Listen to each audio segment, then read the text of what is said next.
Dil movie under ప్రొడక్షన్లో ఉన్నప్పుడే నేను ఆర్యా స్క్రిప్ట్ విన్నాను.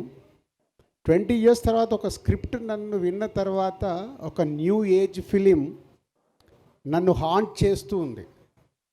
సో వాళ్ళిద్దరికి అదే చెప్పాను, అంటే కొత్త వాళ్ళు బాగా రాశారు, ఎలా అనుకుంటున్నారు ఏంటి అంటే, మాకు బాబు సైలెన్స్ అమ్మా, సైలెన్స్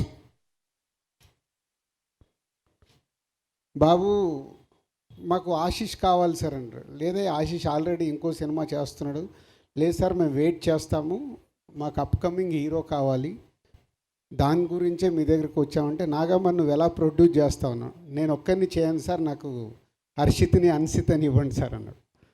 సో అలా వాళ్ళిద్దరూ మా కాంపౌండ్కి రావడం, ఈ స్క్రిప్ట్ తీసుకొని రావడం, ఫస్ట్ నన్ను గెలవడం, అంటే మొదటి సిట్టింగ్లోనే నన్ను గెలిచారు. స్క్రిప్ట్ విన్న తర్వాత వాళ్ళు చేసిన వర్క్, అది విజువలైజేషన్ ఎలా తీసుకొస్తారు ఏంటి అని నా బ్యాకప్ మైండ్లో జరుగుతున్న ఆ టీం నచ్చి, సో కొత్త వాళ్ళని దిల్ రాజు ప్రొడక్షన్లో మీ అందరికీ తెలుసు, బలగం అప్పుడే నేను చెప్పాను, కొత్త వాళ్ళ మ్యాక్సిమం ఆ ప్రొడక్షన్ హౌస్లో కొత్త వాళ్ళకి అవకాశాలు ఇచ్చి కొత్త వాళ్ళని ఎంకరేజ్ చేయాలి అనే దాంట్లో.